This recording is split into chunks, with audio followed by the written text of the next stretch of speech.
fuck is. Welcome to After the Hype. I'm your host, as always, Brian Dressel. With me, as always, Jonathan Hardesty. Whoa. Emily Blake. Yep. And Samantha Garrison. Hey. I went for a nice, mellow opening today. Very NPR. Yeah, when I go way too fast, I fuck it all up. But then it's funnier. That's true. I used to just constantly burst into hysterics at introduction and be unable to get anything out. And as I've been editing them, I'm like, these aren't funny. They're just annoying. Okay, well, they're funny to us. Yes. I guess? Okay. The troll in me does appreciate that aggressive, like, you got to be in for this. Yeah, so maybe we'll try it again next week. Yeah, we'll Just see. do every other one. So every now and then people are like, oh, this is the show I'm listening to. Now, It's hard to search for on iTunes. Yeah. How do you? Where's? Granted, you would have already found us. Yeah. So it's whatever. Special guest this week, we have Mr. Eric Stolze back. Hi, please just call me Sir Eric Stolze. Mr. Eric Stolze is my father's name. Also, that's not accurate, but thank you. Happy to be back. Very happy to be back. I was going to say. This is my first time being here since Chewie went full mom and is just like taking care of the wee one. I miss her here. Yeah, well, she'll be on the next episode. She'll be on next week when you're not here. Oh, well. She planned that. So I take it personally then. Yeah. Good. She's the one who Definitely take reached it out to you. Was like, hey, Eric, do you want to be on again? As long as I know where I stand. Yeah. She reached out, and then she's like, if he's going to be there, I'm not. Okay, good. I just want to know where I land on the spectrum of Chewie likes and dislikes. She enjoys you on the episode, but not your company. That's valid. Look, I buy that. The distance that audio provides is perfect. Yeah, totally. Perfect. The smell in the studio is appalling. Yeah. Speaking of, we're in a new studio. Yeah, today. we are in a Yeah. new studio. Wow. That's exactly where I was going to go. So there's some newness in the sound, maybe. It might be a little echoey as we're working It out. might get more echoey. It might get more echoey as we go on. I'm not going to explain that, but it might. And you might also hear a plane or two fly over because we are near an airport. And I was going to try to edit around them, and then I'm like, just put up a disclaimer. It'll be fine. It's the new welcome to the podcast. Yeah, it's every now and then you hear When Comedy Bang Bang was first taking off, their studio was right next to an airport. It was like around here, and they would take plane breaks every time they heard a plane, where they would just like stop everything and play like Led Zeppelin or something. I think I'll just let the plane roll. I think this is more fun. Well, Yeah. For Lots mine, of I opportunities. realized that I have a finch, and I'm so used to his noise that I've never noticed him. And then I was listening at work, and I was like, "Oh, Tony's here," and I was like, "Oh shit, I've been recording with Tony in the background." Does anyone else hear that bird? I honestly don't think I've noticed yet. Now I'll have to keep an ear out for it. Because I've been talking about like doing a podcast revolving around dogs, and I was just wondering what to do. You know, if my dog starts barking, and I thought, well, the podcast is about dogs. I should just let it roll. Just let him yell. That works. He's my co-host. Yeah, totally works. Give him his own microphone. Lottie and the cats have their Don't own go room, crazy. but the bird was... He doesn't need one.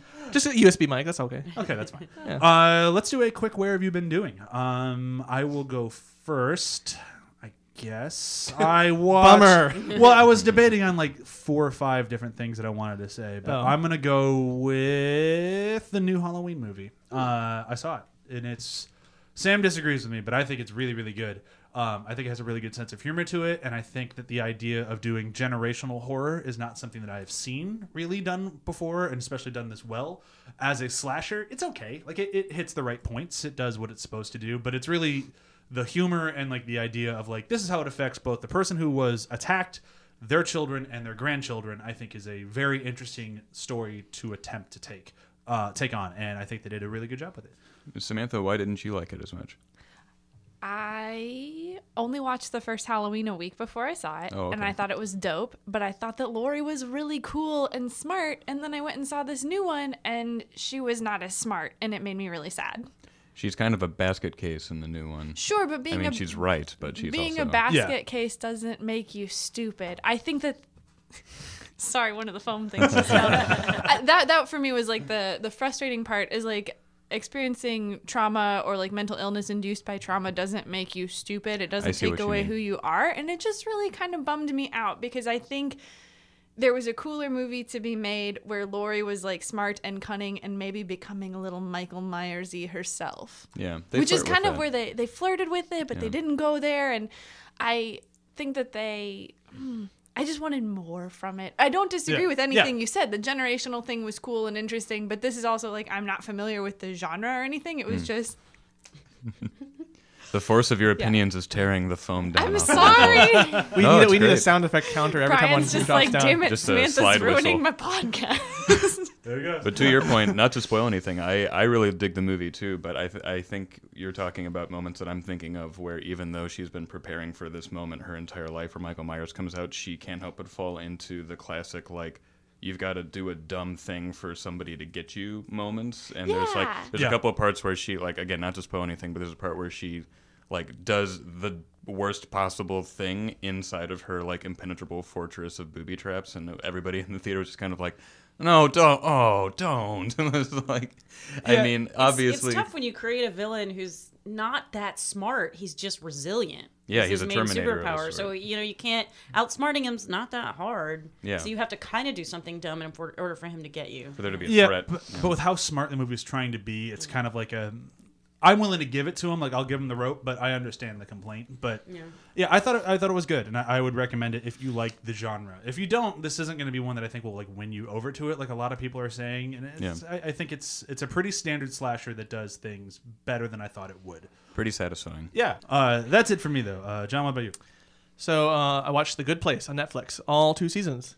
Perfect. Yeah, and because you guys had talked about it on the podcast before, so I was Yep. I was kind of curious, and basically everything you said about it was my reaction to it as well. Yeah, I- first season drags a little bit, but once Yeah. you figure out where it's going, it's fantastic from there on out. And I like the conceit of what they're doing by like not just sticking into the formula for too long. Yeah. Like they seem to be like, okay, we've played this out, move on, let's let's evolve this. And I was like, comedies don't really do that, so I really liked that Yeah, they were and doing that. they've even to the point where they have abandoned their previous set. They had Yeah. a Yeah. huge set on the Universal lot, and now it's like, we're done, we're moving on. And I thought that was amazing. I was like, wait, we're never going back here? Wow, that isn't done. Bums me out though, because I really love driving through the set on the backlot tour. Yogurt.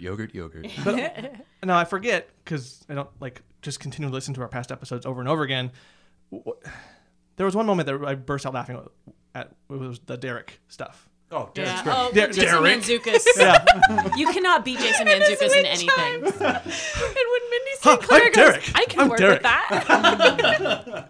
yeah. So like it basically tracks everything you said. The first season drags a little bit. The second season really comes up to its own, but it just abruptly ends. I found myself being like, wait, that's it? After Yeah. they brought the new conceit in.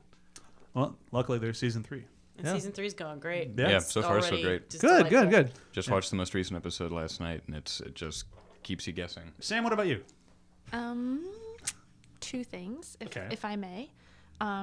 One of them is a little shameless because I saw The Grinch at the Cast and Crew screening last week and it was awesome and Wow. everyone should go see it and help me get my bonus. And I'm kidding, like see it, it's good. The other thing that like sincerely I want to talk about is that I finished The Chilling Adventures of Sabrina on Netflix this week and it was pretty good. It filled the Vampire Diaries shaped hole in my heart. And it was also just like really well acted and really interesting and spooky. And if you're into that kind of melodrama, it's worth checking out. Emily, what about you? Where have you been in? I also watched a Netflix show. I watched the 2 seasons of The Norseman, which is I have mixed feelings about it. I really enjoyed the premise. It's about Vikings, but they're sort of they do Viking shit, but they talk like they're modern day people. Interesting. Yeah, which is really, really funny. Like there are hilarious interactions between people. Like rape is just this thing that happens. It's whatever. You know, people get raped. It's whatever. But and they actually do manage to make rape funny if that's possible. Yeah, because like there's a scene where a woman is their town has been pillaged and there's this like really power hungry woman who just wants to hook on to whatever man is most powerful. So the leader of the like tribe that comes in to attack them is like an earl or something, and she's like, ooh, I hope I get fucked by an earl. And he's like, well, I'm gonna rape you. And she's like, okay, put your seed in me. And so the whole time and then he can't get it up, so she's just like, god damn it, now I'm not gonna have an earl baby. And it actually works, which is really weird. But what at the same time, like I do have mixed feelings because like everyone No. I think the reason that it works is because everyone on the show is pretty terrible. Like they're all bad people. But then they also have moments where they're not bad people. It's just all very back and forth. My biggest problem probably with season 1, it got a little better in season 2. In season 1, there's a lot of homophobia. And that was rubbing me the wrong way the whole time. Because there's some moments that are just absolutely delightful. Like, these characters are so ridiculous.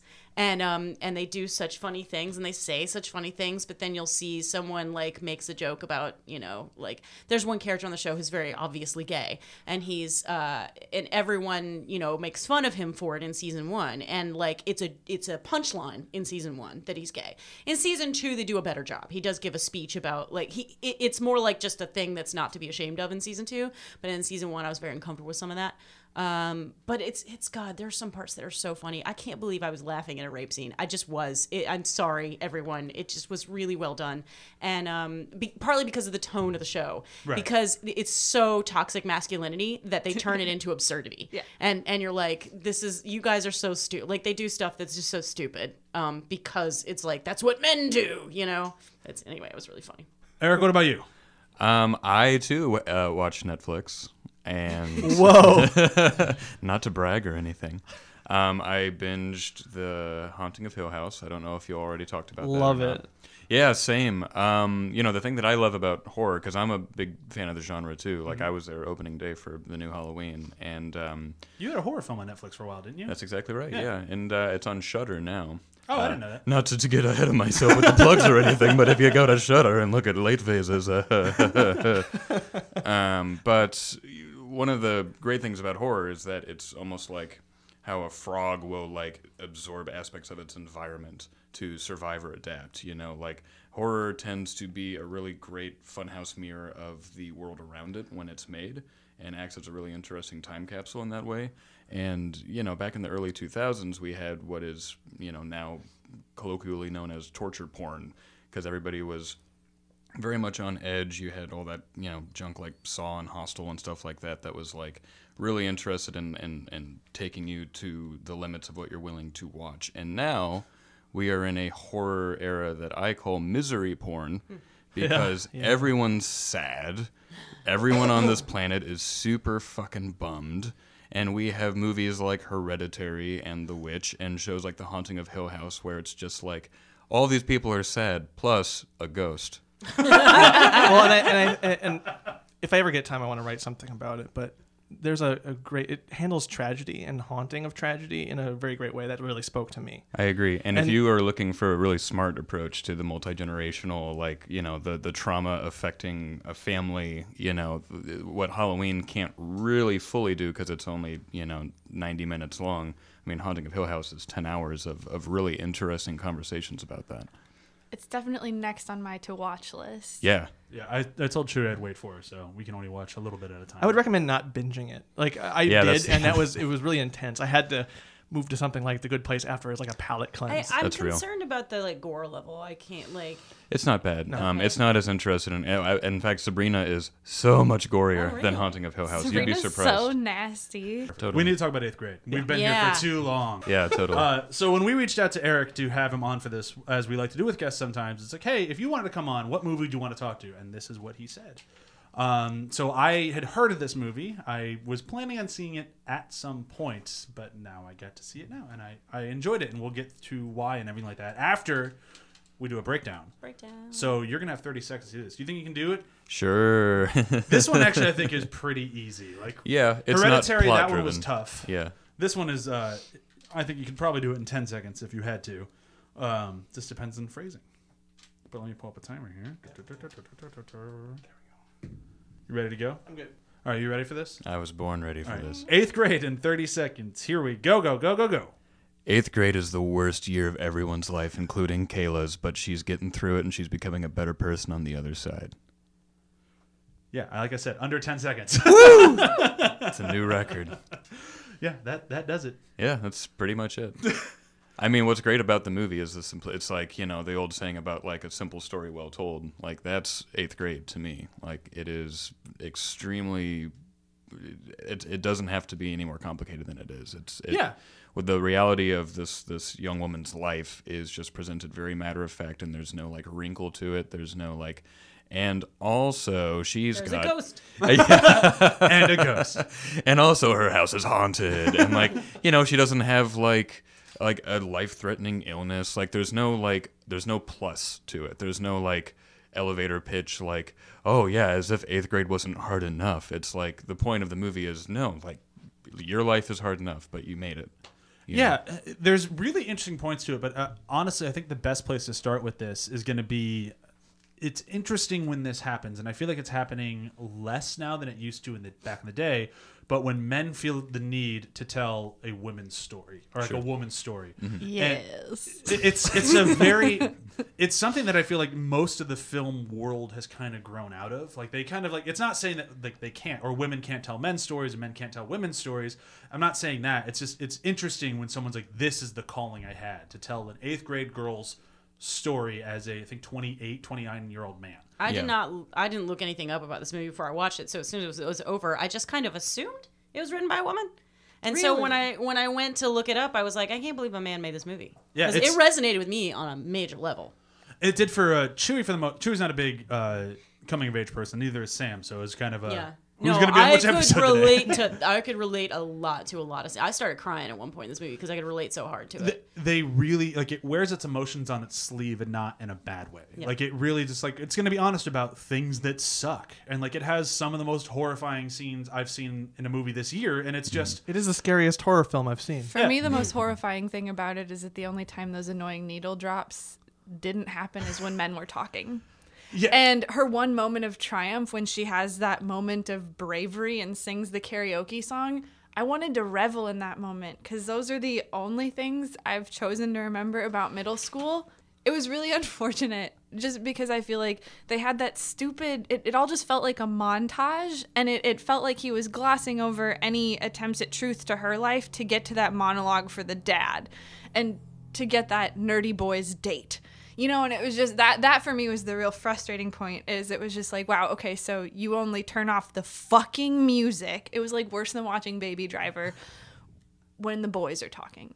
Thanks. Like that's how I knew it was the dude, and especially how I knew it was Bo Burnham because the music was that awful electronic shit that he does in his comedy acts. I didn't notice it. The thing is, the music didn't really play that big of a part for me. I agree with, like, we were talking a little bit before we started recording. I agree with John, where it was, I feel like it was a misstep because I don't think any of the music in the movie is something that somebody in 8th grade today would listen to. It's music that, like, I would like and trying to kind of make me think of that time, but grossly misunderstanding what the point of the movie was, which is that she's in 8th grade. It's about her. Yeah, and she would never listen to chiptune. None of those kids, even how nerdy they would be. I think the ducky, if you will, he might have listened to chiptune. Ironically. But the long and the short of it is kind of like to what Sam was saying, and with the music and all this stuff. I think that's where it proves that a man made this, because I think he hit the emotional beats right, and I think he hit the stories right. But I think when it's like, well, I want to get to that, the best speech in the movie's got to come from the dad, and like the characters that she's gonna like are gonna be this guy over here. Like he didn't really pay a lot of attention to the people around her unless they were the men around her. Everyone else kind of got fleeting glimpses. Like even her best friend-ish character from high school really doesn't have a lot. She just kind of shows up and is super nice, and that's it. But all like the dudes around her really have more than one thing. And I think that's kind of an interesting thing, and I'm not saying it's like necessarily a knock against the movie, but it is kind of, when a guy tells this sort of story, those are like the pitfalls that I think are really hard to avoid, and I don't think he necessarily avoided any of that. It's also telling that, I think it was well intentioned, but he needed to really check his perspective. Kayla is an average size girl, especially for an 8th grader where you're kind of growing into your body and stuff. There were no other normal looking bodies in this film.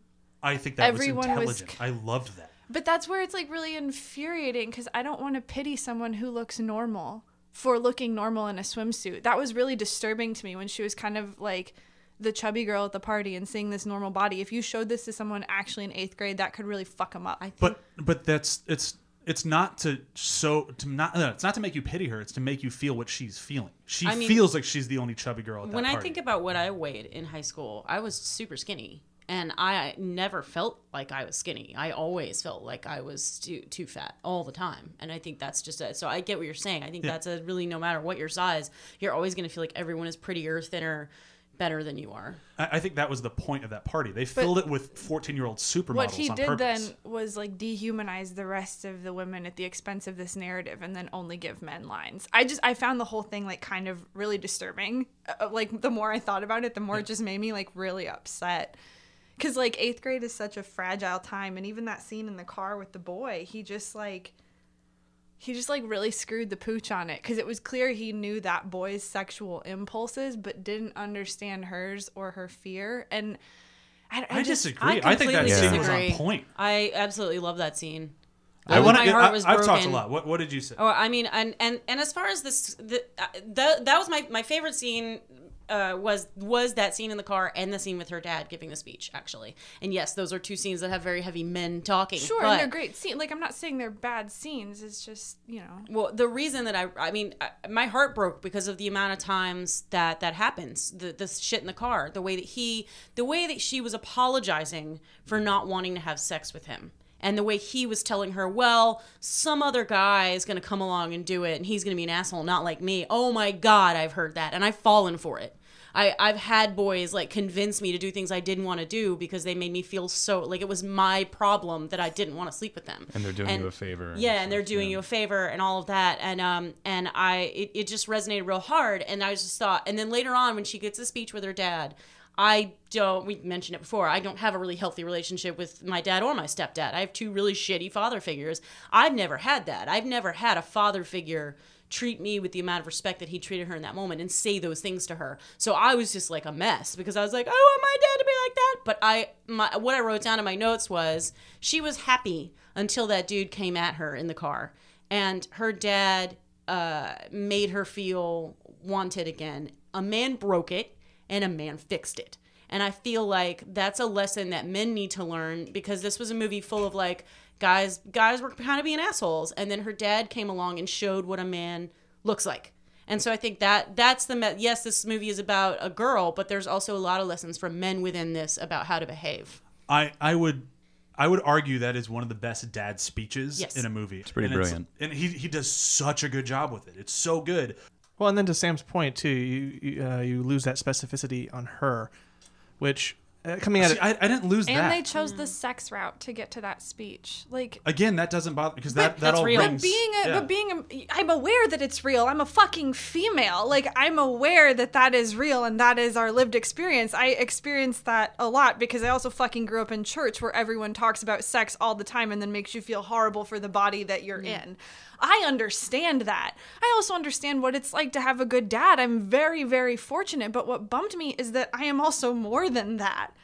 Men have broken me. Women have broken me. 8th grade broke me in a lot of ways. And it's not just my sexuality and my body. And that's what it felt like this movie relegated this little girl to. Because at first it was like, oh, the socialization and stuff. And then they played the music over the karaoke scene. There was no specificity to that party. All the other girls were bitches instead of like the same as her, but feel, you know, like in 8th grade, you're all in your little glass bubbles and stuff. And I don't know. It really made me angry. I'm so tired of us just being reduced to like fucking sex objects so that a dad can have a good speech. But the movie also promises that specificity too, with the way they're using the music that we recognize.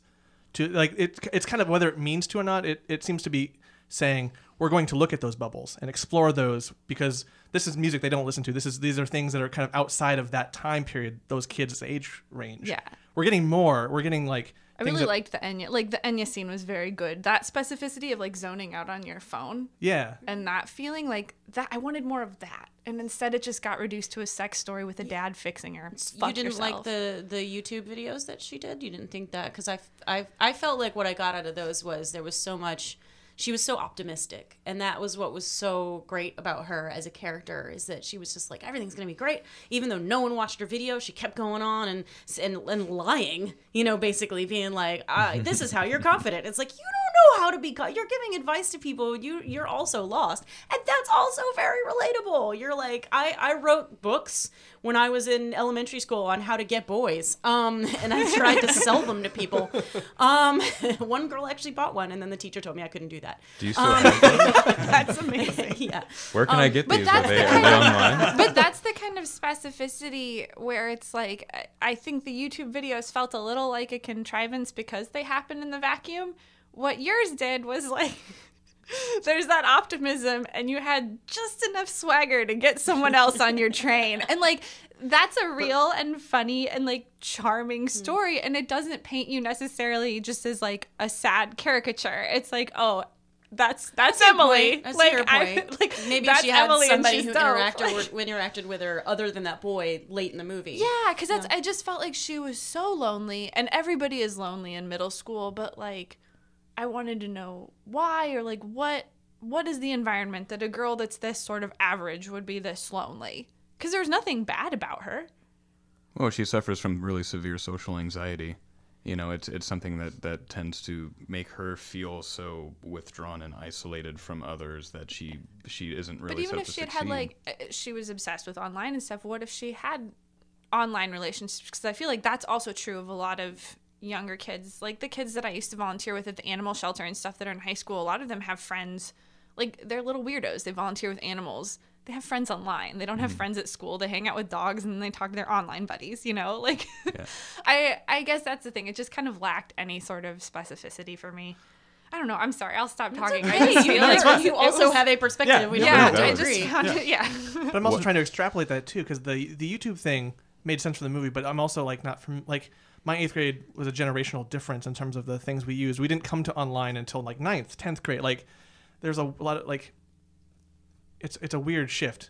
Yeah. And one that didn't I felt had no grounding. Maybe I think it necessarily. totally has ground. Like I have who are just a hair older than the people in this. Okay. And they both have YouTube channels. They both do this. Nobody watches them except for me. And like maybe a few of their friends. It's like, yeah, I have this video on how to do special effects, and 10 people have watched it. And it's like, okay, and like it's just like it is a thing because people, they see grown-ups do it. They see the celebrities they like. They have these YouTube channels and Instagram things, and they want to be like them. And it just happens, and nobody fucking watches them, and they basically make it for themselves. Kind of like how this podcast was for a couple of years. It's just like, it's one of those things where like you do it until you get an audience, or then you quit. And these kids think that they're going to be internet famous for doing it.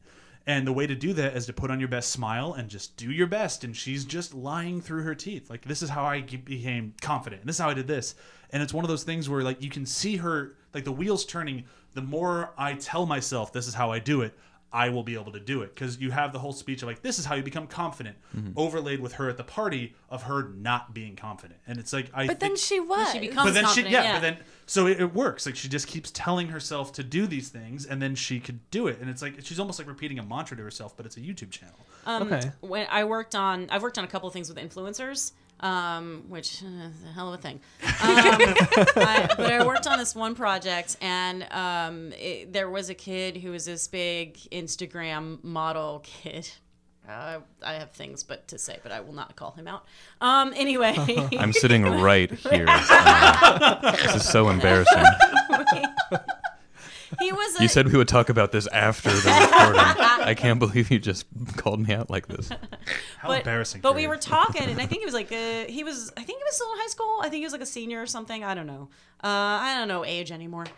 And we were talking about the whole Instagram follower thing, and he was saying that yes, right now in high school, your popularity is based on your following online. If you have a lot of followers, then you're popular. If you don't, then you're seen as like lower tier. And he was saying that's actually how it is, at least at his school. And I was just like, I was horrified at the idea. Like, it's not hard enough in high school when you're just like dealing with real life friends to try to have to deal with finding some kind of way to get people to follow you online. In addition to that sounds horrific. Like I was just like, oh, thank God, I want to be in high school right now. That sounds terrible. But yeah, it's kind of weird. As a kid, I always wondered where I would cross the line, and to the like, I don't get these kids anymore. And I never realized it would be at this point with that type of thing. Yeah. As I'm watching this movie, I'm just like, that's why I had that. Like, it just doesn't feel like this doesn't make any sense because I don't have any touchstone for like Brian, like you said, for those kids who have that thing going on. And that online used to be a retreat from meat space, not a way to make it work. Yeah. No, it's such a different thing than how. But you can see that's why she has the YouTube channel. That's how she's going to do it. She's going to get all these followers, and it just doesn't work. And it's one of those things where as you're watching the videos, you're almost praying that nobody's watching them. Because like you've seen her in school, you've seen her trying to interact with the popular kids, you've seen her interact with not the popular kids, and you're like, if any of these kids watch these videos, like they are just going to rip into you. Yeah. Well, I quite love the screenplay in part because I really respond to the structure of, almost breaking the film into chapters with each one being started by a different YouTube video. and that YouTube video kind of establishing a theme for the scenes that For the are next follow. like 15, 20 minutes. Yeah, because it's covering almost an entire year of this young woman's life, and it's a little episodic in that respect, but it's really interested in having a very specific focus for each of these moments in her life, and the final video is not to any potential YouTube subscribers; it's to her. Yeah. And that was a moment that I actually found myself weeping at. I cried 2 times watching this movie. I should also say I saw this movie 3 times in theaters because I really, really responded to it. But it's part of why I'm interested in talking to you about it more because, your experience watching it is one of watching it as a woman, and I watched it as a man. I also watched it as a woman. You did? Sure? Well, but everyone I've talked to, I mean, it's 99% on Rotten Tomatoes, whatever that means, and it's very universally. No, not at all. But it's got this universal praise. So I'm interested in hearing the point of view of somebody who's calling it out on what they perceive to be BS. Because to me, I was really connecting to it as someone who was bullied as a kid and still has a lot of social anxiety issues, and I also do have a complicated relationships with my family and things like that. So. I wept during the dad speech because I was like, oh my God, if only, right? And then I wept during the last... It's such interesting that we had the same response. I wish my dad was this nice. Well, I don't know. Have you all seen Call Me By Your Name? Yes. So there's similarly a monologue from a father that is pure... It's almost like a fantasy film. Yeah, it's wish fulfillment. It's wish fulfillment, yeah. But there's something to that I really love and respond to because...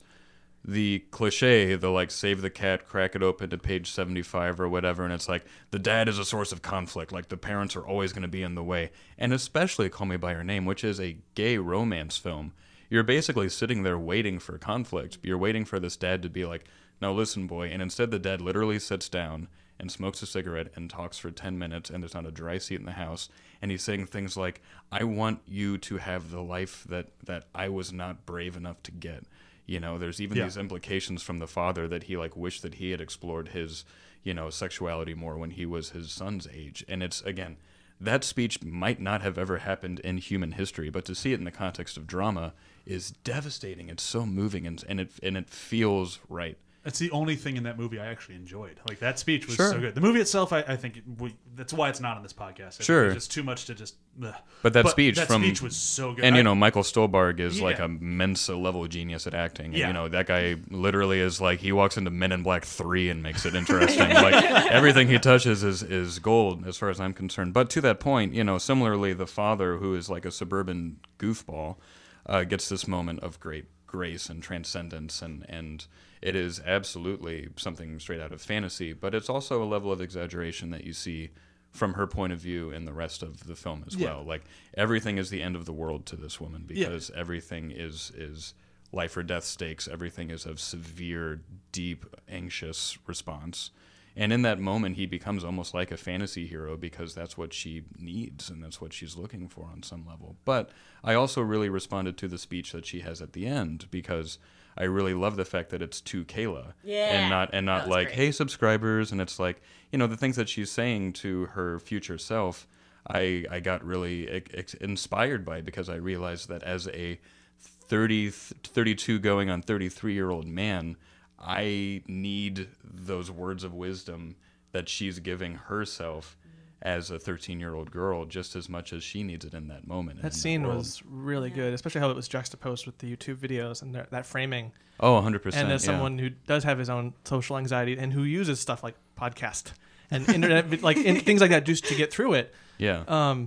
It was just it hit me. It was poignant. And it was she wasn't looking at anybody. She was looking at the floor or some corner. Oh, when she's talking to the bitch girl. Yeah. And I know that. Loved that. That's great. She wasn't looking at it. Yeah, just this is all I have right now. As soon as I look up, I'm gonna lose my nerve. So she just keeps staring at the floor. Yeah. We find a place that's near person to look at that we're not looking in the eyes because it can be kind of difficult to do. Yeah. And I do it a lot, but I work on it and try to get past it because it just becomes too much. And we look down and over to the left a little bit or to the right a little bit when we're talking to make a point. To get through the moment. Yeah. That chew out scene, it's so good too because it's 100% for her to say that I did it because the girl who was just chewed out was going to go, That was weird. Yeah, a- she's Yeah. like And couldn't that's care it. less. What a weirdo. Yeah, but it's Yeah. for her, and again, it's Yeah. like similar to the video that she makes for herself at Yeah. the end as a time capsule. It's a gift from herself to herself. Yeah.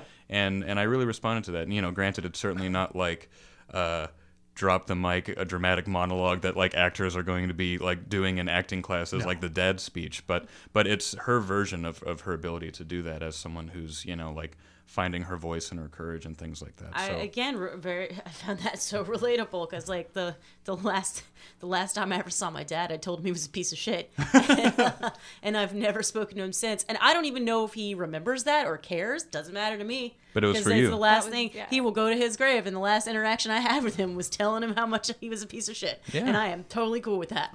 And that was a gift to yourself Yeah, because exactly. you needed it It's more than he something needed unique. it. That's Yeah. that's what was great about that. Is that was for her. The fact that she walked away smiling. It did not matter what was going on behind her. It mattered No. that she had the courage to do that. And Yeah. like the credit to both, I'm forgetting her name now, and I can't get my Elsie phone. Fisher. Thank you. Credit to both her and then the girl who played the quote unquote popular girl. Like I think they both did such a good job with it. Of just like that girl nailed the deadpan. Like you are an aunt to me, and I don't know why you're still talking at me. when Like they're on didn't the- even put her phone down. Like, like When they're in the middle of the hall and she's trying to like give them the thank you letter and be nice, Yeah. and they're just like, "What?" She's like, I like your shirt. I like shirts too. And she's like, what? That- Okay. Yeah. I'm like, oh yeah, the dumb thing that you can never take back. Yep. Oh, Yeah. I've That's said- just Tuesday for me. I've said many of them. Oh yes. Yeah. One of the first times I hit on a girl, I told her that I was drinking too much and I had to go pee, and then I ran away. Oh. Yeah, that didn't go very well. The thing is, like, you remember these moments as these mortifying experiences. That, like, Oh, you yeah. ever just wake up in the middle of the night and you remember something embarrassing you Sure. did, and you're like, God. why is that still in my head? Yeah. Stop. But, like, you realize that the people who were in that moment with you, they don't fucking remember it most of the Sure. time. I'm sure Yeah. sometimes they do, but a lot of times it's things that drive you crazy. You're the only one who remembers it. Yeah. And you're like, oh, God, I'm so mortified. But it's like, it's fine. Nobody is thinking of you that And way. It's or our very it's our rarely. ghosts that show up Yeah. at the Yeah. haunted house. Yeah. Like these anxieties that are like, do you remember when you did this? And it's like, oh god, a ghost. And I think that this whole movie is like printed in that ink of like those borderline traumatic, like those moments that you remember so clearly that are just minutia. Yeah. That nevertheless you recall as bright as beacons in your mind's eye. And the entire film has that really good balance between it feels like hell, where everything is deeply exaggerated to this agonizing degree, or it feels like purgatory. Like he makes you sit and you listen to that whole goddamn band portrayal, the performance of Star Spangled Banner. Oh, Like you listen to the entire thing, because that's what middle school is you Yeah. gotta listen to that whole fucking thing all the way through. So It awful. forces you to listen to it from beginning to end. And I responded to that because I was like, yeah, that reminds me of what it feels like to just be like sitting and waiting for the day to be over I in was middle in school. band. I remember that. for us, Samesies, yeah. for us it was choir. I wasn't Yeah. even good enough for band. Oh well, Jesus. not was to also- brag, but I did play the tambourine in 8th grade, and I'd like to think that I like to think that I blazed a trail for future tambourine players at I'm West so Middle happy School. they opened with not to brag. Yeah, because I wasn't, because it's horrifying. But to that point, on that note, I do think I'm in the vast minority at this table because this remains my favorite score and soundtrack of the entire year so far.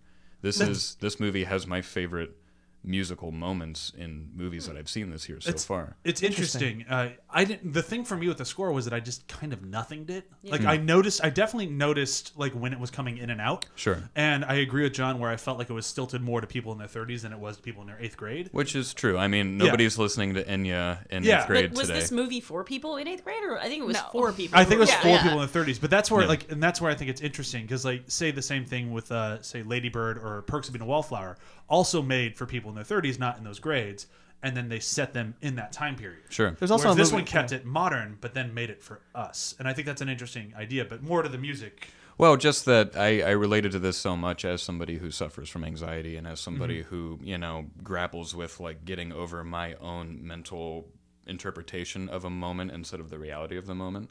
And in that way, my favorite musical moment of anything this year, even more so than Eminem's single for Venom, believe it or not, was the controversial I'm being serious right now, I swear. But the controversial pool party sequence, like when she comes out and that music, I sat there and I had chills almost to like an ASMR degree because that electronic music, The composer, her name's Anna Meredith.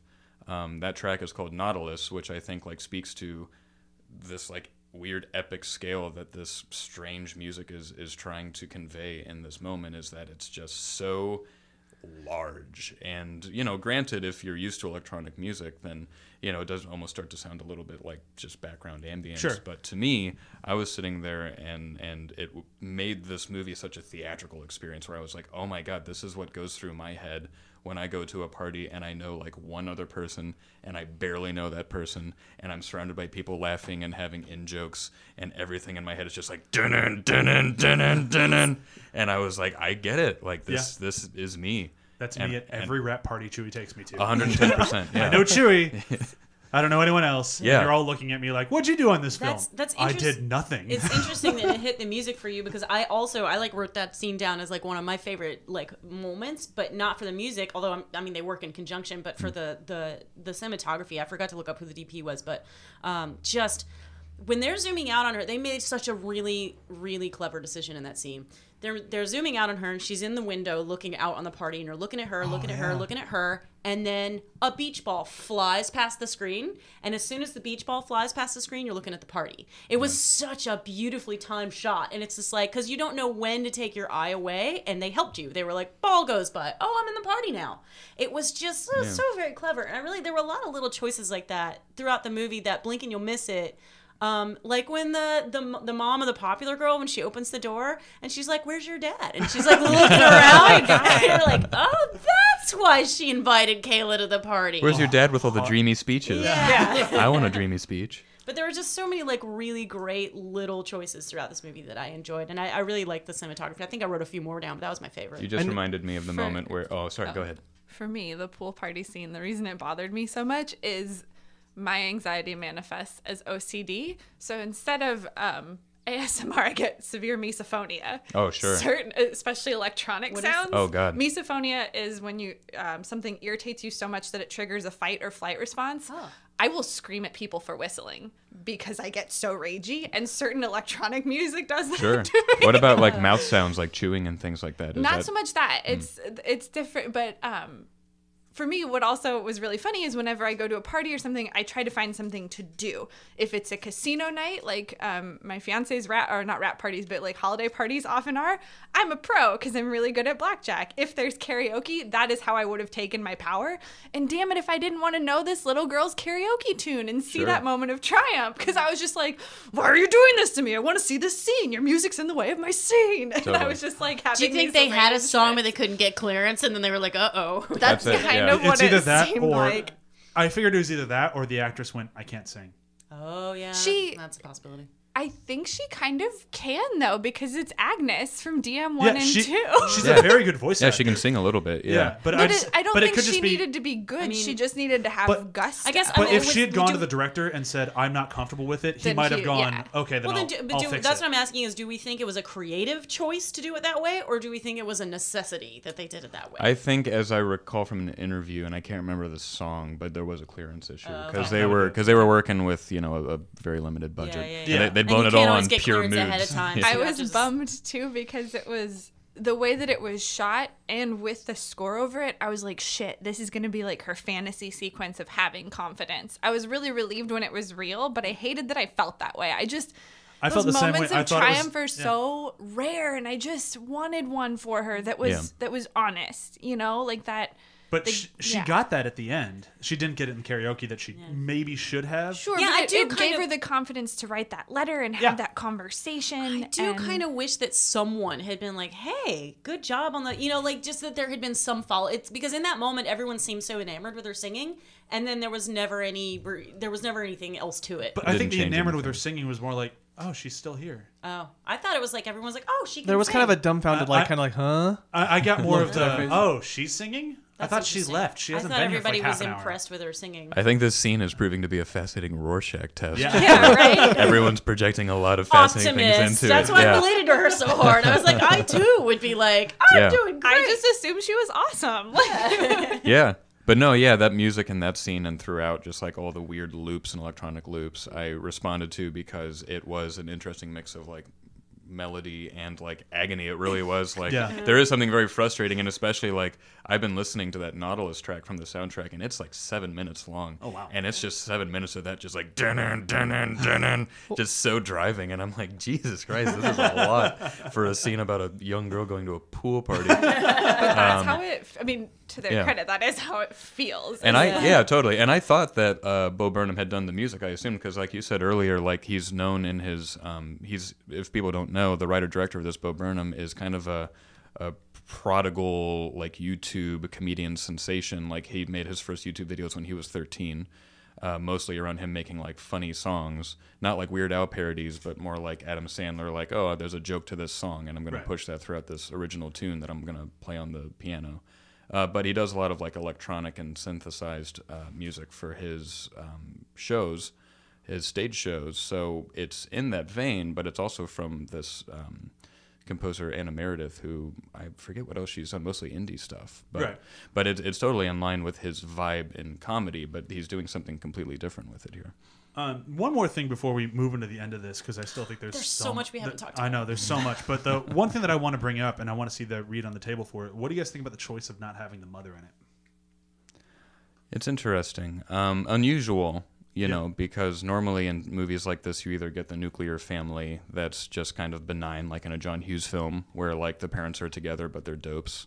Yeah. Or you get, you know, the dysfunctional family where it's like, oh, this person has to overcome the like broken home. Or you get a single mother, which is so much more, you know, like the classic, like we're in this together, you know, kind of vibe. It's either the classic that or the classic like teenage girl hates their mom sort of thing. I think it accentuates her loneliness because there are things that you would go tell your mom about that you're not going to tell your dad about. Yeah. And so she had like the fewer banana, people- for example. Like the banana scene. Oh man. Or even just the Oh, basic so good. makeup tutorial and skincare, and the fact that she never pulled her hair back or anything. Like, not that you have to, but I just thought it was interesting, like things that your mom might help you with Would or tell you, teach yeah. you to do, Yeah. especially as That's a middle interesting. schooler. Yeah. Her mom would have bought her a better bathing suit. Yeah, like it was just Yeah. her dad was doing the best he could, and I liked that they didn't have her mom there because it added a little bit of like honesty or like credibility to the story. It reminded me of the movie Away We Go, if you guys remember that one from forever ago.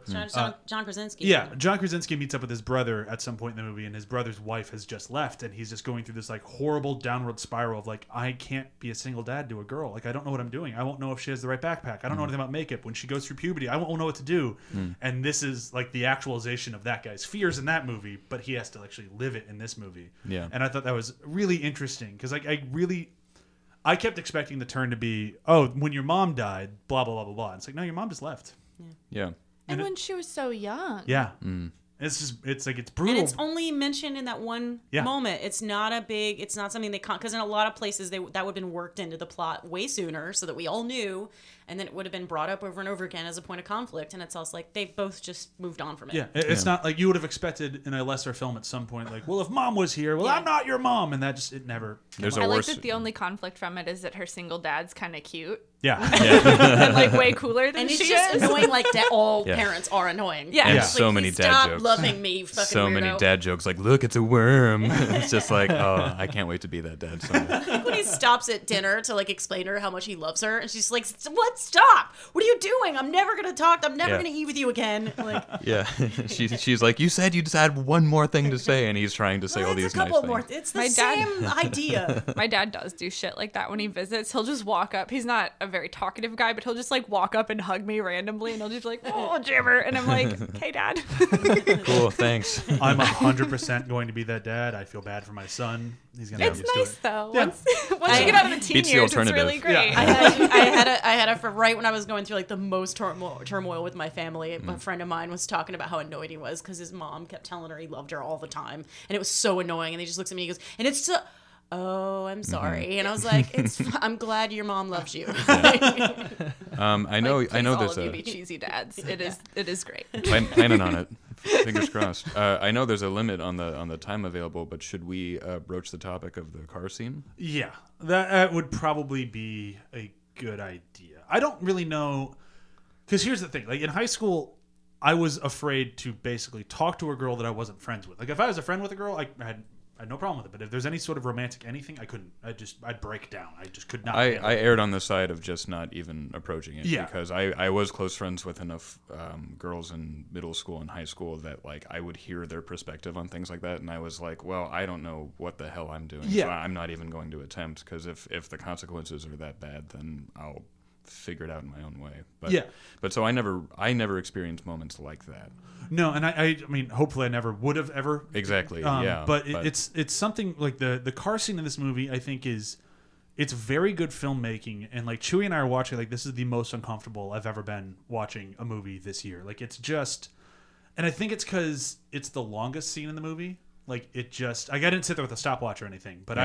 I would bet dollars to donuts this is the longest scene in the movie, and it just keeps going, and you know where it's going the second she gets out of the car. Yeah. The second the girl's friend gets out of the car, it's like, this is fucked, and you know it right away. And like there was hints to it in the scene in the food court that this guy is probably not the best guy to be sitting next to, but yeah, that scene's rough. But and I went to a Q&A with Bo Burnham and Elsie Fisher one of the 3 times that I saw this in the theater, and that was something that a lot of people in the audience had questions about, was that scene, because it is almost like it's like the nucleus of this movie and the nucleus of Kayla's experience in this film, and people were like so curious about all the thought that went into it, and how like it stops at a certain point, but it still has all this agony and shame associated with it. yeah, And it was Elsie, the actress, who was talking about it the most, who was saying that like it's still trauma and it's still assault, and like there doesn't have to be like a body in the river for this to be like the worst thing to happen to this person at this point in her life, you know. And it's interesting to see something like that in a movie, because so often movies will just take the worst extreme of something and will say like, okay, well now for the most amount of drama, obviously this has to go as far or as terrible as it could, and that doesn't happen in this case. But you experience the experience from her point of view all the same as something that is so scary, and the shame, especially afterwards. Like the if there's anything that, you know, it's wrong to say that like for it to stop at a certain point in the backseat of the car is merciful, but like if you feel like you escaped something, you have to sit with the shame and the bad man putting you through this experience of like, I was just trying to do something for you, like what you were saying earlier, like this was for you, and you screwed it up, and like you're put through this emotional horror show. Oh yeah. And there's just no escape from it. Like you sit with that in this film, and you know it's all the more exciting and pleasing and crowd pleasing at the end when she's able to think about herself instead of apologizing to the man who tried to have his way with her in the back seat, you know. Yeah. And I think that is really the scene that cemented this as my favorite of the year, just because it's doing very important and significant things, but in a way that's maybe even harder, because it's not just like trying to be this awful sensational thing. And I think by showing that slight restraint, it made it that much better, because I can't think of a movie where no actually means no. Sure. Because usually in movies, no is not a thing. And Sure. she eventually shouts no, and Yeah. it stops. And this is something The assault stops. He Yes. still berates her the whole way home. He's a horrible fuck. Yeah, Like, totally. And this is something that happens all the time too, you know, and I think that there were probably a lot of men watching this movie that might see more of themselves in that guy driving the car than they would agree, because a lot of men in the Me Too movement are saying like, well, I've never like assaulted a woman, I've never raped anyone, but like they've done something like that. Yeah. The 9 coercion. times out of 10. I like yeah. the way that Lady Bird did it, because Yeah. I was on that episode and I thought this was similar. That moment where like Lady Bird and Timothy's their encounter was consensual, but it was coercive in that he wasn't honest with her. Yeah. Yeah. And what I liked about that is that she was kind of self-possessed enough to yell at him and say, "Who's on top there first time?" Yeah, totally. Which is a great line. Yeah. But I did like that they didn't go all the way with it. But it just made me sad, because there is always that moment, and I feel like it always happens like around 8th grade. Maybe it's different, but where you realize you're not a person anymore, you're a girl, and that's kind of subhuman. I think it was very smart to do it the way they did, because this is what happens. She said no honestly to this guy, and he made her feel like shit the whole way home, and told her that now this is going to hurt her, not me. You're the one who's hurt by this. I was just trying to help you. So what happens next time she's in that situation? Well, she doesn't want to be a bitch. She doesn't want to look bad. She doesn't want to have to apologize again. So she does it. And then the next step is to call her a slut. And that's how the system works. That's how we do it. That's how we reduce women to that point. He created a self-fulfilling prophecy for her. Yeah. And that was what was so upsetting to watch. I didn't experience this in grade school, but definitely knew guys like this in high school. I had a boyfriend who coerced me into sex. He did what a lot of guys do, which is that bullshit about blue balls. Oh, you turned me on. You got me turned on. You got me hot and bothered by making out with me. So now you have to have sex with me. Otherwise, I'm going to end up in pain because I'll get blue balls. You don't want to have blue balls, do you? That was like so. That's what your hands for. Yeah, I mean, but you don't know to say that as a and younger guys say that all the Yeah, time. it's So like- now, as an adult, when any dude's like, "Oh, now I got blue balls," I'm like, "Don't fucking come at me with that shit. I don't care. You deal with that on I your bet own." you know how to masturbate. Yeah. I'm gonna go out on a limb here. Guys do that shit. As I'm the- sorry. sock. As the weird, You didn't Don't get give what up a you sock. as You the didn't get what you wanted. Tough shit. Yeah. yeah, you have your evening to yourself. That's fine. Like as a weird lonely nerd, I was like, where's the go be by yourself? That's fine. Yeah, totally. So here's the There's question. a happy though. ending for you. Right. Give your own happy ending. Yeah. Yeah. Before we move Love into yourself quotes, before you Yeah. love others. Before we move into quotes, I have one more follow-up question to that scene. So we both, or not we both, we all kind of agree this is a self-fulfilling prophecy that this guy is creating to this girl. Do you think that what she learned throughout the movie would help her combat that moving forward? Or do you think that no matter the fact that she got a little bit of confidence at the end, stood up to her bully, do you think that was enough to keep her moving forward? Or do you think this girl's going to keep having problems throughout high school?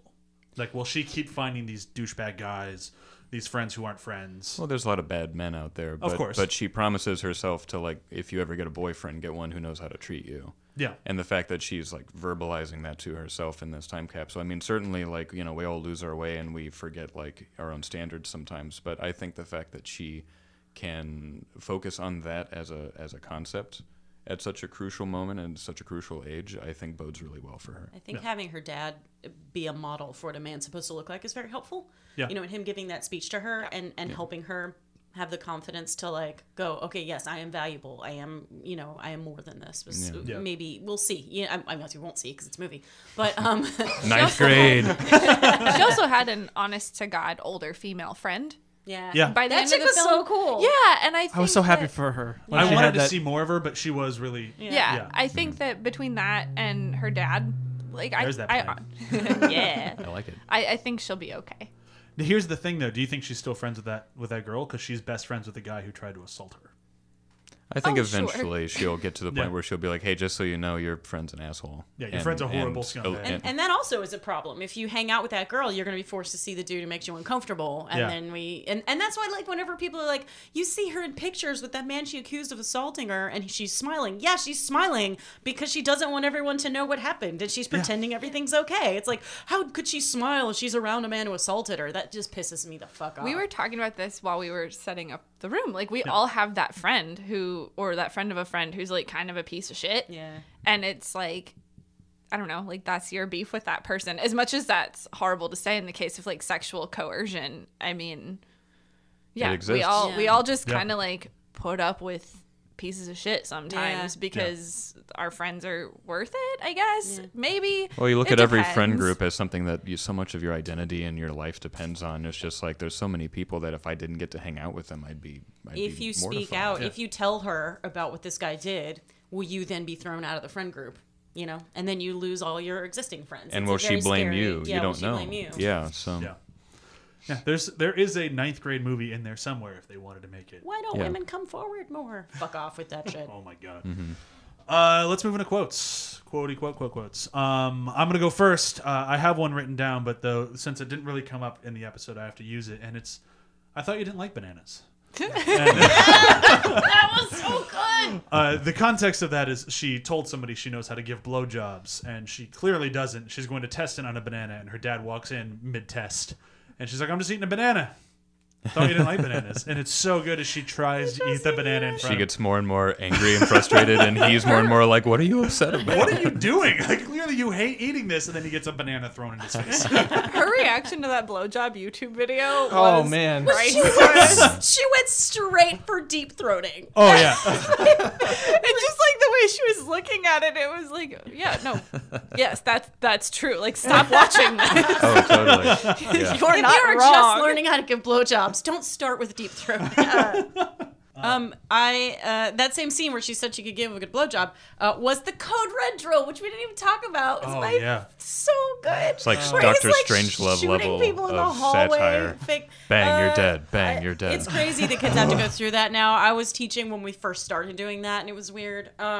But we didn't go out in the hallway and get shot. You're supposed to play like actors, lock yeah. the door. Thanks, drama kids. That's a hard cut to that too. Like Yeah. you go from her just lying in bed looking at like YouTube videos to like a hard cut to the next day at school. There's like a dude with a gun going, "Bang, you're dead. Bang, you're dead." That's what high school is now. And yeah, And they did makeup on the students too. There was one girl at the last shot of that scene with a bullet hole in her head. Oh, yeah, shit. she's like, "What are you staring at?" And she's having like a conversation, like, "What are you looking at?" But she's just dressed up like a murder victim. when they're under their desks and she has the courage to go over and talk to the dreamy boy, and then they start talking about like the Code Red drill, and he just goes, this is the moment when you realize what a massive douche he is.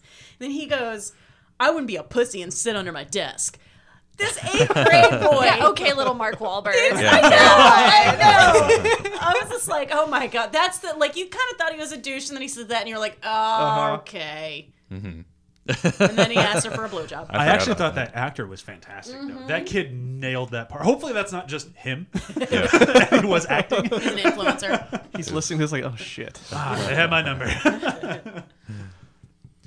For me, it's not so much dialogue as the scene where the 8th graders are about to shadow with the 9th graders. Yeah. And they're all holding on train style to the lead teacher, and they're walking through that hallway, and that scene plays out really long, and it stands out to me because I'm very familiar with that level of awkwardness and that interfacing with the next gap, like the next generation up, and being such a weird foreign, like you're walking through no man's land.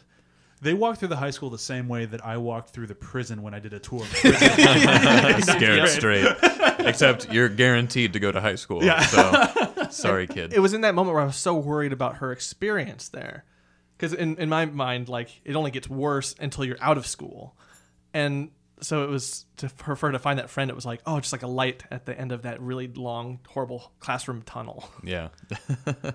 It's a moment of grace, like in this movie where so many things are so hard to endure. Those little moments of like small kindness. It really does feel like that when you're that age and that lonely. You're just like, oh my God, somebody was just nice to me.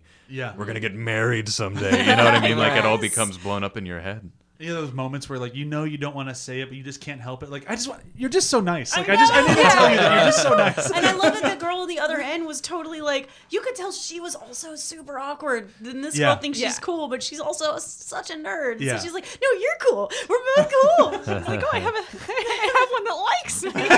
Come hang out with me and my friends. And then you find out she's not like a freshman. She's a junior or a senior. Yeah, junior maybe. But It's like, whoa. every aspect of like that whole sequence with the older kids, it's played out in different ways. Through, like I've hung out with people and watched like seasons of Survivor with a senior and his girlfriend, and you know they're doing their own thing, and I'm like, this Survivor's a great show. Not like caring that I'm like a third wheel, or I'm just there to keep things from getting too outrageous, but like. You interface with these older kids in that way. So you've been thrown. Was this like a brother or sister? You No, were just thrown into. just hanging out with older kids. No, it's just you were like, I was thrown in to keep things from getting too outrageous. Were you just That's like my read on you it, were looking back you were on the it. cock block in Yeah. this scenario? Okay. Did you sit in between them? No, I sat off to the side where I could actually see them if I wanted to look over my periphery. But I'm like, I don't want to see them kissing There's face. so much to talk about in this, and we don't have time. Let's move on to the next quote. That is the most interesting story you've ever told, and I have so many questions, but You're we're like gonna the move on. cooler at a casino. I love it. Weirdly, I feel like I've been there as well in retrospect. We didn't have an extra episode where we just unpack this. Well, for you. because like as a church kid, you're often just like, we can't hang out as a boy and a girl. You want to come along? And it's like, sure, okay, I need friends. They're so much older. They listen to Eminem in their Grand Dam as they drive to. Who hasn't said a quote? I haven't. My favorite thing about her YouTube videos was the way that she ended them, where she was like, Gucci. Because little kids kids just do stupid shit like that. Like, they have catchphrases that they hear, and it's like, nothing about this is Gucci. Like, what? But it was so great because it was so consistent and, like, dumb, but in a charming way. I was going to say our sign off today, we should all just say Gucci. Well, yeah, obviously. Yeah. And there's the kid at the assembly who just shouts Bron James, and everybody laughs, and it's like, God, we were all such little dickheads in 8th grade. I love those kids who just shout off in the background, and I'm just like, I wish I'd make I was volume up. 100% one of those kids, and I would just yell the word poop. Really? Classic Jesus. Brian Are you witticism. surprised? A classic Brian Dressel The witticism. teacher in me is just like really fucking annoyed right now. So were the teachers then. I totally already gave away my favorite quote, but when she's trying to be cool and friendly with the two cool girls, and she's like, "Oh, I really like your shirt. Yeah, I've got shirts too." And I was just like, "Yeah, that's that in a nutshell." Yeah. Oh. Can I do an honorable mention quote? Sure. No, I have what? one as well. So. Okay, when she's riding to the mall with her dad, which, by the way, the dad, oh my God, at the mall, Jesus, with these shorts. Yeah. So they're sitting in the car, and he's just being a dad, and she just goes, "Be quiet and drive," and like, "Don't look weird and sad, please." Don't look weird and sad. My honorable mention quote is actually a text message or a direct message that she receives from the popular girl of, "My mom told you I had to invite you to my thing, so this is me doing that." Oh yeah. So good. I also like the DM from the nerdy cousin kid who's like, "Hey, and he misspells his name, and then he like very quickly like sends the right name spelled correctly, and I'm like, "Oh yeah, it's me too." Yeah. Oh, Gab. That's right. It was Gab. like, Hey, it's Gab. That's It was right. just like, somebody's following me, and then she sees that it's him, and she's like, "Oh." I'm gonna get the Yes. quote wrong, but I also love that there's a Gabe quote where he's like, "Also, if there's one of these sauces you like more than the others, you can have mine as an extra." One," or something like that. I I'm like, appreciate all sauces equally. I also love their Rick and Morty bit. That was Oh, yeah. so endearing. I love Totally. Rick and Morty. That led Chewie down a Rick and Morty rant of like, the Szechuan sauce ruined everything. Oh We'll move past it. Sorry. This movie had different emotional reactions for everyone. boy. Yeah, totally. So Chewie's would be the Szechuan That was her sauce. trigger. Yeah. She was like, "This is the most upsetting movie of the year. That fucking sauce." all right, so review system, I think if you guys couldn't guess what it's going to be, I'm surprised. It's going to be coming of age movies. So any and all coming of age movies. And I'm going to lead it off with Perks of Being a Wallflower. And I think it's the main reason I'm picking that one is because it's another movie that decided to tell a formative year. This one they went for 9th grade instead of 8th grade, and it's 100% through Charlie's, quote unquote, his name, point of view. Like, everything you see throughout that movie is how he sees it. And I think 8th grade kind of does the same thing with Kayla, where almost everything you see in the movie is how she would perceive it. And I think they're both pretty good. I'm gonna say "Call Me by Your Name" just because that's the only one I can think of right now because I already said it like an hour ago. But I certainly didn't like grow up with like a whirlwind gay romance in the most beautiful Italian villa in the world or anything. Armie Hammer, of with all people. Armie Hammer. But like even as like a straight identifying man who grew up in the opposite of beautiful Italian villa in Southern Illinois. I was still like, this is actually like a really interesting, relatable coming of age story because it's sad without conflict. Like the conflict is that life is moving on and that you're going to go in a different path. Yeah. And you're going to be really upset about it. But like, there's at no point is anybody like, "Oh, you're gay, throw rocks at him." Like internally there's a lot of that for both of these characters. But like, even the dad is just like, "I'm the most supportive man on the face of the earth. So just be yourself." But it's still sad.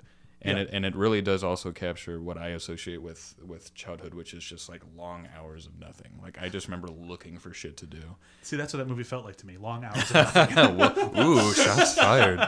Claws in. It's weird because I wrote a note in my notes that says this movie reminds me of a lot of other movies that weren't as good, and I cannot remember what any of them were. Yeah. I wish I had given myself examples. So I'm gonna go, since I can't get on the internet right now, I'm gonna pick the most obvious example that comes to mind, which is Lady Bird. of course. Because, sorry, I was going to get there before you because I can't remember any other You should have said it in movies I know. unison. But yeah, for obvious reasons. I mean, there was a lot of similarities, like Sam brought up, and the relationship with parents was an issue, although her mom was way bitchier in Lady Bird. But there was a dumb boy. It's just very, very similar time period and a lot of similar issues. I'm going to do the Myth of the American Sleepover, which was the director who did It Follows. He did kind of a coming of age, like last day of summer kind of thing with a bunch of kids. And this is kind of a weird connection, but it also used music that wasn't fit for the kids in there. And I thought it was like, that was always a distracting thing for me. But then like I could get by it and like, oh, I can see what this is all about. It kind of had similar vibes in terms of like coming of age and growing up in that awkwardness, but just taking a slice of each of these kids' lives as they do this like wacky sleep, not wacky, but like just this random sleepover. And yeah, that's my review of it. Nice. I'm gonna go with Say Anything because it's got a female character that I want to like who's overshadowed by douchey dude things. By Peter Gabriel in a boombox. It's like You're such like, a turn good off the moment, but I music. hate it so much. It's not like- okay, that it's- scene. Because she's like so cool, and I get why he'd be enamored with her, but She told it's him to just- go away. Yeah, and it's just like Jesus Christ. And then he ends up on everything the is plane wrong. with her. It's like, this is not romantic. Creepy Lloyd Yeah. in his creepy Lloyd coat. Just because he's cute John Cusack does not mean it's okay. Yeah. And he's like, I gave her my heart and she gave me a pen. And it's like, she didn't have to give you shit, man. You're lucky you got a pen. She doesn't know you a owe fucking you thing. anything. Yeah, you Yeah. were batting Take out your your blue league. balls. You're lucky you and got your to fucking play. pen and go masturbate. Take your blue balls and your pen and get out of here. Yeah.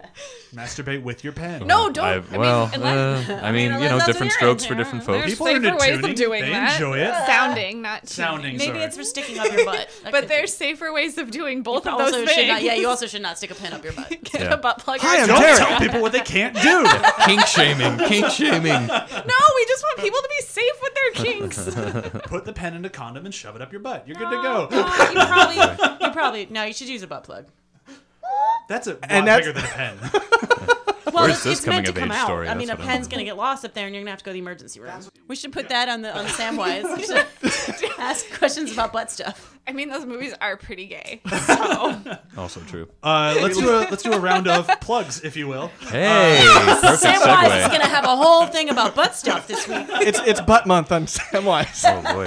Oh my God, can you do butt month? That'd be amazing. Just to have Okay, butt month. I'm definitely asking you So a question. for those of you who are a little confused, Samwise is a podcast in which I answer any question in life using the Lord of the Rings extended editions and their special features. You can message me About at butt stuff. about butt stuff if you so choose. I'm going to. At sam.wise.ath@gmail.com or 608-561-2755. Number one more time. 608-561-2755. Do you answer? No. Okay. It goes straight That to would be voicemail. awkward. You're like, okay, well, can you answer my question right now? if we get the budget for it, there will be a Lord of the Rings helpline. Or it'll be a media device. That'd be No, it amazing. takes a lot of research to does. answer those questions. Those movies are long. Please leave a voicemail. For me, as always, listen to Venture Brothers podcast. We are just about done with season 2. By the time this one comes out, I think we'll have just the 2-part finale to go through. That's it for me. I'm gonna make some new stuff to put in my Etsy shop, but it's probably not gonna be up by the time this podcast goes out. So if you want to commission me to make you a costume, even though Halloween has passed, there's cons coming up. Emily Blake Sews at gmail.com, or you can check out my Etsy shop, Emily Blake Sews, and I also have a website. I've got to redesign it, but emilyblakesewz.com. Cool. Anything to play, John? Not yet, no. Eric, you have a movie rattling around in the internet? I do. Rattling around on Shudder. If you go to Shudder and look up Late Phases, I wrote a werewolf movie a few years ago. It has, among other things, an iron lung with a severed head and blood and all sorts of gruesome stuff. If you like Sabrina, then you'll love this gory werewolf movie. I've actually seen it. I didn't know you wrote it. Oh, you've seen That's Late fucking Phases? dope, dude. Oh, great. It's called Late Phases. Thanks. Yeah, you should check it out. It's good. Oh, thanks. Oh. If only 8th grade Eric could see me now. And then I also volunteer with, if you're in Los Angeles or around there, look up 826LA. They're a nonprofit writing center and tutoring center, and they do great things with great kids. And there's also 826 locations around the country. So see if there's one near you and go teach a kid how to be a writer and make their life a little better. Awesome. Yeah. I will bring today's episode. Oh, wait. Oh. We should also plug the website, Good athpod.com. point. There's articles every Wednesday and Friday by some of the fine folk around this table, and most recently from some really great special guests, including John's wife, Jandy. Oh, yeah, I really liked her. She was good. Yeah. That's fun stuff. All right, so with that, we'll say goodbye. Or Gucci. Gucci. But poop. Oh, dear. Roger.